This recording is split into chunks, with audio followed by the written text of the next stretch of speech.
Hi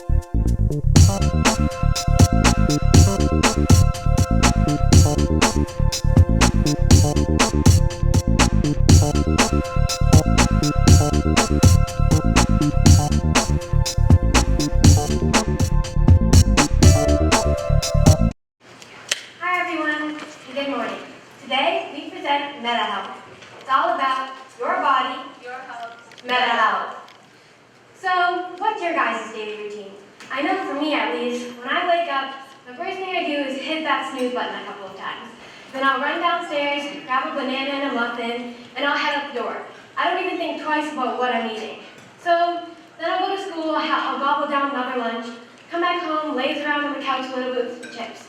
Well, my friend Jessica over here has a drastically different routine. As a type 1 diabetic, the first thing on her mind when she wakes up is she needs to test her blood. Then, after testing her blood, she needs to eat a healthy, balanced meal to make sure her blood levels are in check.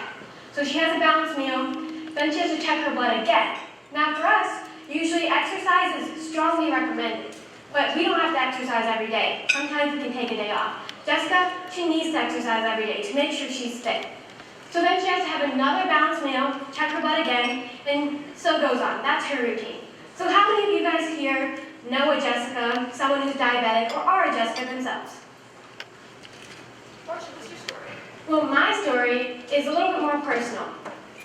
My inspiration for this product was not just the amount of people in America who have diabetes and all of the world who have diabetes, but it hit close to home. Both my father and my grandfather had diabetes, so watching them have the tedious chore of taking their blood and remembering to take their blood and having to record their tasks is difficult. So, Priyanka, what's our problem? A problem we are trying to tackle with our medical needs is that people with diabetes are having trouble regulating, managing, and taking their blood. And our solution is MediHealth. MediHealth is an innovative blood analyzer and an attachment for smart devices. It provides assistance to those who need help maintaining their blood. So there's 3 parts to MediHealth. The first part is the blood analyzing device. The second, the blood analyzing chip. And the third, the MediHealth app. That sounds nice. What does the app do? Well, the app is really cool. It has 2 main features. The first feature is a sharing option, so you can share your information with the patient's medical team and support system. The second is a feedback feature. This gives you feedback on your overall health. So, Brianna, please explain this. On a basic level, the device goes into the aux jack of your smartphone. You then put your finger on the lancet needle. Then you put your blood on the test strip. On this device, it analyzes your blood, and then the data is projected onto the app on your smartphone. Thanks, Priyanka. Let me give you guys a little bit more information. So this is our prototype. This is MediHealth. We have designed an easy-to-use, ergonomic, palm-friendly device, and it's small, so you can carry it in your pocket, and Jessica can carry it in her purse. And along with that, after you test your blood, you can use this app. Our dashboard app is very clean and simple. It has our 4 main things. We test our glucose levels, our hemoglobin levels, our cholesterol, and our iron levels. It also has a connectivity feature to make sure the patient knows that they are connected to the device, so nothing detrimental is happening to the device or the smartphone. The second page is the person's best friend. It has everything you need. This is the page you can share with your medical team and support system.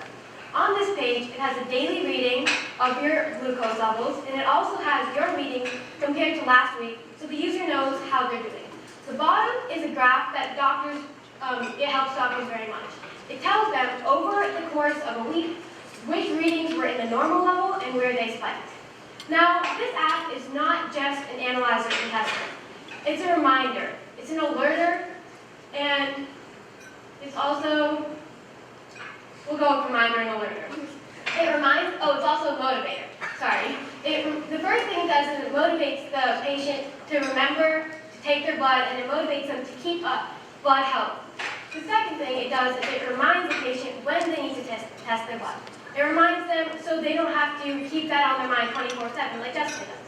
It also alerts them. It alerts the patient, it alerts the doctors, and it alerts the support system about when their spiking levels are too high, so the doctors can manage that how they will. Thanks, Sorsha. That was a nice opening act. It's time to get on with the main show. Let's talk technical. So this is the blood analysis strip. Here you can see the suction chambers. The suction chamber sucks the blood out of the testing strip, where the blood then goes to the biomarker detection. The biomarker detection checks for 4 things: cholesterol, glucose levels, iron levels, and hemoglobin levels. Then the blood goes into the plasma extraction. The plasma extraction slowly releases the blood back into the test strip so that the whole device is clean and hygienic. Alright, that's pretty cool. Who are we targeting? Well, we are targeting those like Jessica, like your father, like my friend, those who are 14 and up, who have diabetes and other blood-related conditions. We are also targeting those who have to check their blood regularly. It's an unfortunate fact that just the diabetes care market itself is worth $2.3 billion by 2020. MediHealth is targeting more than just diabetes, therefore we have a greater market potential. Wow, that's so shocking. Yeah, I agree, Varsha, but let me give you some more shots of facts. 29.1 million people in the US alone have diabetes. To add on that, about 90 million people are pre-diabetic. Without weight loss and physical fitness, about 50 to 20% of this population will either get type 1 or type 2 diabetes within the next 5 years. From medicals to loss of work due to medical appointments, diabetics have to lose about $245 billion a year. Oh, so who are competitors? Well, a lot of people do need medical devices, so there are a lot out there. We have 3 major competitors. One is iHealth, we also have Symbiose and CocoCheck. How are we better? Well, there's a world of a difference. We're like the new smartphone, and our competitors are that 1990s flip phone. Are we really that much better? We definitely are. We test for 3 levels: iron, glucose, and hemoglobin. While our competitors, none of them do the same thing.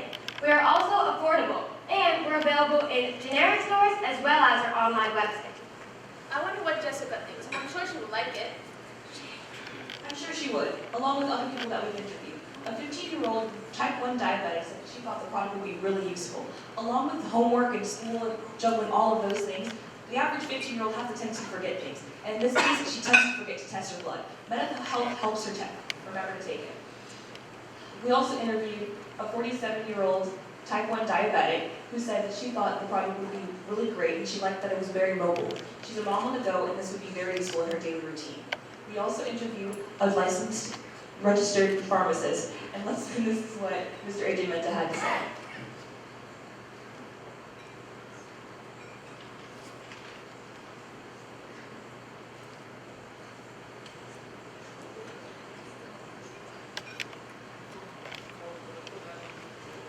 Alright, well, we're having some technical issues, so we have a written version of what he said.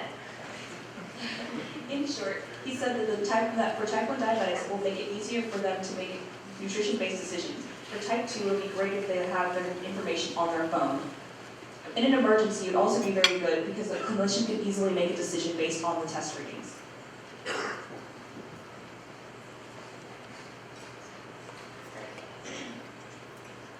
Well, we also have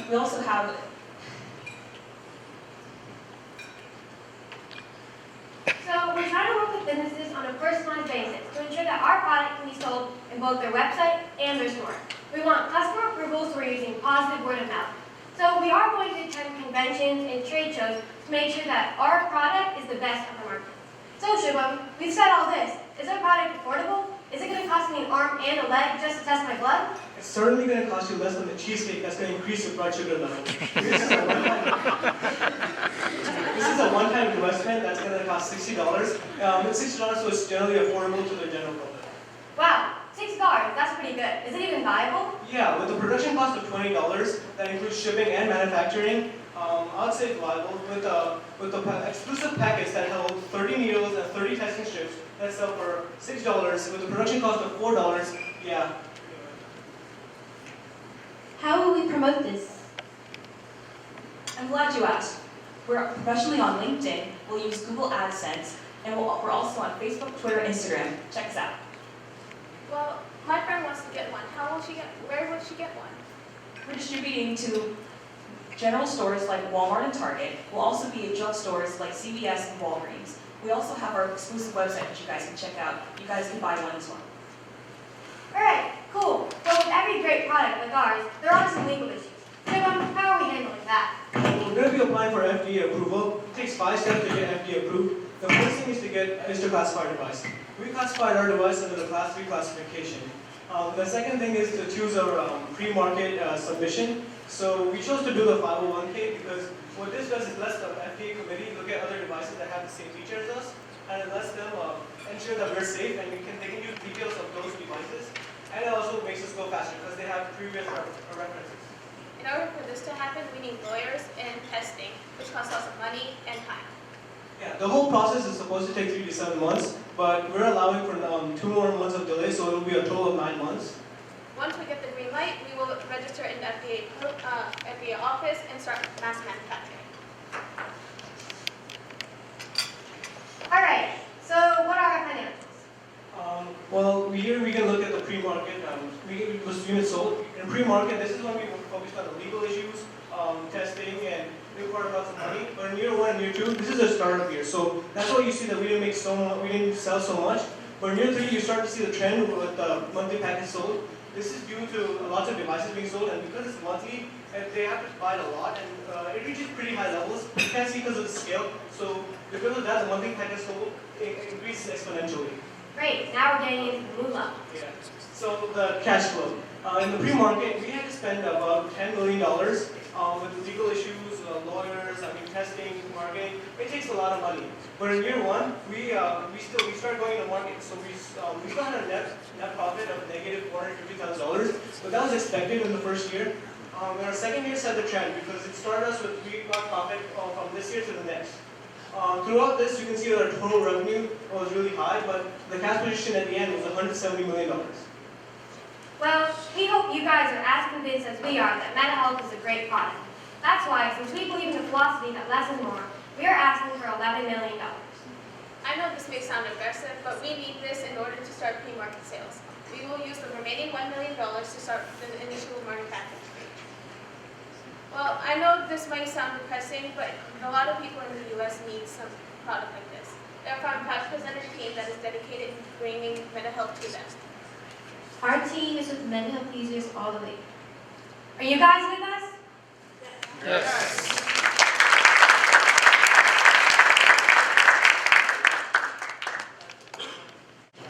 So nice job. True story. I was a judge for an IBM panel last week, and it was called our Outthink Challenge, or our Outthink Challenge. And it's going to be narrowed down and go up to our CEO, the top 10 across the entire company, across the globe. We're going to our CEO. This is their idea. The number one, the team that got the most votes from all of the judges at IBM. These are seasoned professionals. This is their idea, and they're the ones we're sending to the final competition for our CEO. So great job on your concept. Just wanted to tell you that you're in line with a lot of professionals right now, so you have your pulse on the industry and on the technology. I will tell you also, there is a disconnect between your business plan and your presentation.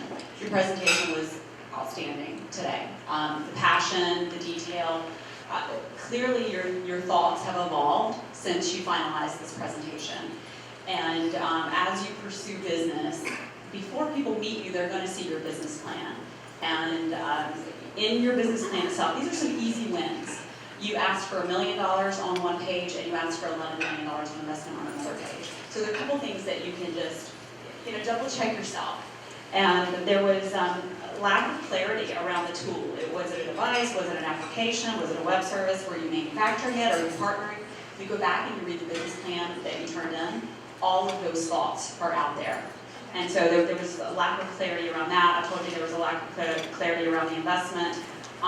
The direct to market or partner, you cited both of those in your business plan. And I didn't see a whole lot of product differentiation. I know that you have that list of things, but I didn't think from a price point perspective, from an FDA perspective, I thought you gave a lot of feature differentiation, but truly in terms of the overall product, that worried me for you. But just want to tell you, today, much better than your business plan, but fantastic concept, and more developed today than what you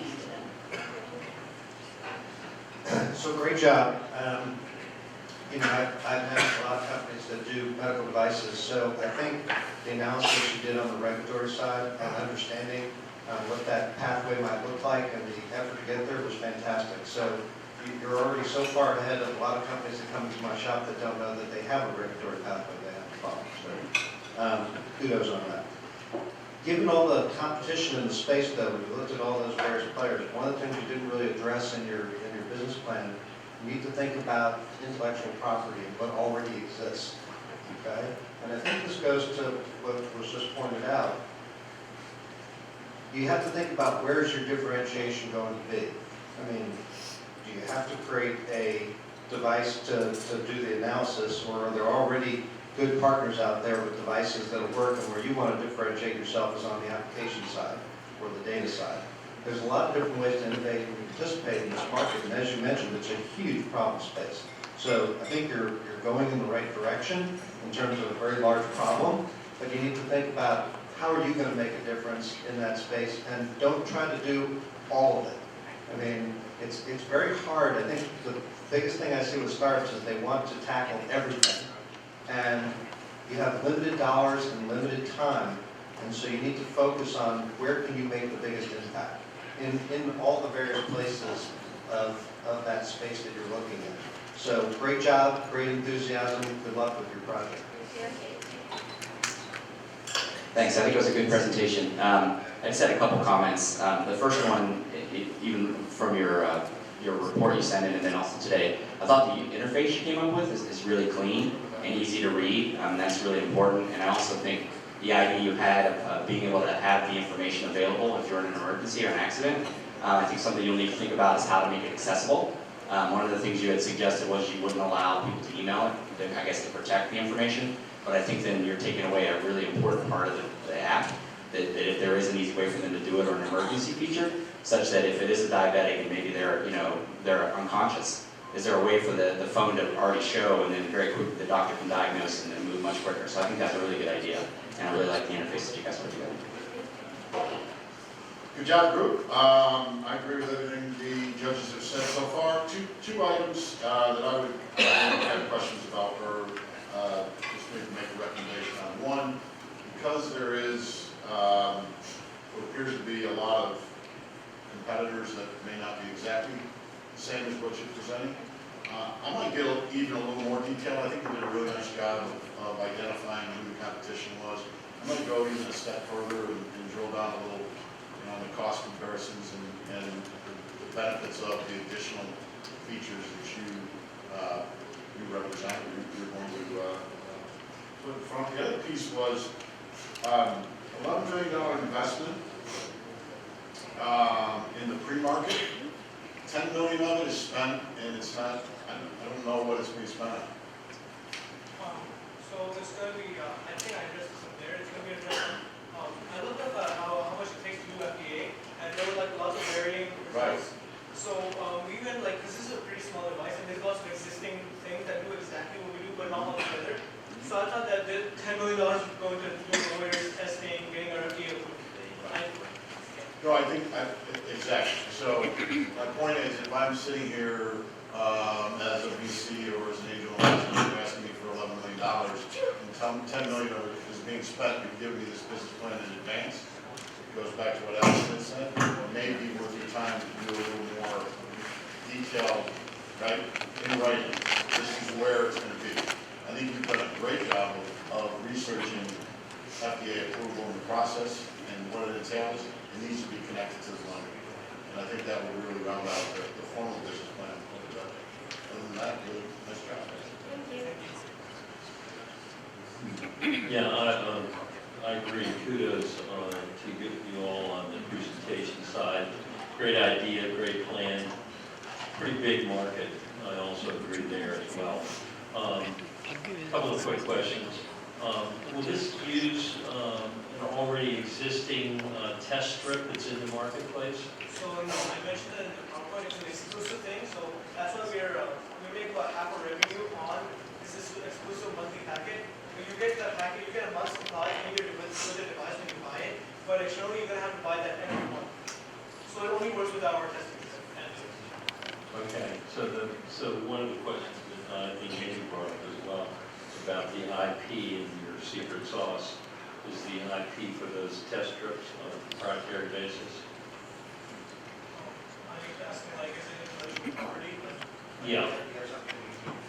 Yeah, that's a unique thing. It's a unique thing, because one with the chip and the sensor chip, because this chip is pretty small, and it's analyzing a lot more than some of these big things do. So, yeah.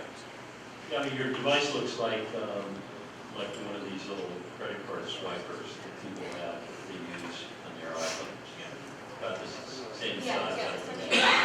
where you plug your headphones in, to plug there will be a slip and you put this, your testing script in there, plug on it, and then that's your analyze that. Right, since you're doing this on a device that's going to sit in some cases on a network, have you explored, I didn't hear you mention HIPAA compliance here during your presentation. What are you looking at there? I mentioned security, so this is going to use a web service, like in case of, and also I wanted to address your email thing. It's going to use a web service, so you're kind of using Device industry are sometimes as big as the original commitments. So certainly, it's difficult.